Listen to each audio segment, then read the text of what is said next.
അനുമതിയില്ലാതെ ശബരിമലയിലെ ദ്വാരപാലക ശില്പത്തിന്റെ സ്വർണ്ണപ്പാളി അറ്റകുറ്റപ്പണിക്ക് കൊണ്ടുപോയതുമായി ബന്ധപ്പെട്ട ഹർജി ഇന്ന് ഹൈക്കോടതിയുടെ ദേവസ്വം ബെഞ്ച് പരിഗണിക്കുകയാണ്.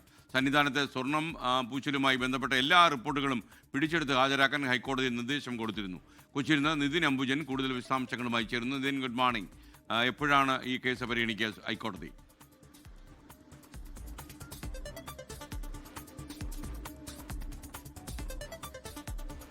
Good morning. ഹൈക്കോടതിയുടെ ദേവസ്വം ബെഞ്ചാണ് ഇന്ന് ഹർജി വീണ്ടും പരിഗണിക്കുന്നത്. ശബരിമല സന്നിധാനത്തെ ശ്രീകോവിലിലെ ഇരുവശങ്ങളിലുള്ള ദ്വാരപാലക ശില്പങ്ങളിലെ സ്വർണ്ണപ്പാളി ഹൈക്കോടതിയുടെ അനുമതിയില്ലാതെ അറ്റകുറ്റപ്പണിക്കായി ചെന്നൈയിൽ കൊണ്ടുപോയ നടപടിക്കെതിരെ കഴിഞ്ഞ ദിവസങ്ങളിലൊക്കെ തന്നെ ഈ ഹർജി പരിഗണിക്കുമ്പോൾ വലിയ വിമർശനം ഉന്നയിച്ചിരുന്നു. ഇതിനുശേഷമാണ് പിന്നീട് ഈ സന്നിധാനത്തെ സ്വർണ്ണം പൂശലുമായി ബന്ധപ്പെട്ട എല്ലാ റിപ്പോർട്ടും അത് പിടിച്ചെടുത്ത് ഹാജരാക്കാൻ ഹൈക്കോടതി നിർദ്ദേശം നൽകിയിരിക്കുന്നത്. ആ റിപ്പോർട്ട് പരിഗണിച്ചാകും ഹൈക്കോടതി ഭാഗത്തുനിന്നും തുടർ നടപടി ഉണ്ടാവുക. എന്തായാലും ഹൈക്കോടതിയുടെ ഇടപെടലിന് പിന്നാലെ ഈ അറ്റകുറ്റപ്പണികൾ ചെന്നൈയിൽ ഇപ്പോൾ നിർത്തിവച്ചിരിക്കുകയാണ്. നേരത്തെ ദേവസ്വം ബെഞ്ചിൽ പരിഗണിക്കുമ്പോൾ ഹൈക്കോടതി രൂക്ഷമായ വിമർശനം ഉന്നയിച്ചിരുന്നു. പ്രത്യേകിച്ചും സ്പെഷ്യൽ കമ്മീഷണറുടെ അനുമതി ഇടാനുള്ള സമയമുണ്ടായിട്ടും ദേവസ്വം അതിൽ കൃത്യമായ ഇടപെടൽ നടത്തിയിട്ടില്ല. അങ്ങനെ ഇടപെടൽ നടത്താത്തതിനെതിരെ വലിയ വിമർശനമാണ് ഉന്നയിച്ചിരിക്കുന്നത്. അതിനുശേഷം പിന്നീട് കഴിഞ്ഞ തവണ ഈ ഹർജി പരിഗണിക്കുമ്പോൾ ദേവസ്വം ബോർഡ് ഹൈക്കോടതിക്ക് മുമ്പാകെ തന്നെ ഖേദവും പ്രകടിപ്പിച്ചിരുന്നു. എന്തായാലും ഹർജി ഇന്ന് പരിഗണിക്കുകയാണ്. റിപ്പോർട്ട് എല്ലാം പിടിച്ചെടുത്തു. അതായത് സന്നിധാനത്ത് സ്വർണ്ണപൂശ ബന്ധപ്പെട്ട എല്ലാ റിപ്പോർട്ടും അത് ഹാജരാക്കണമെന്ന നിർദ്ദേശമാണ് എന്തായാലും ഹൈക്കോടതി ഇപ്പോൾ നൽകിയിരിക്കുന്നത്. ആ റിപ്പോർട്ട് പരിഗണിച്ചാകും തുടർ നടപടി ഉണ്ടാവുക. SK.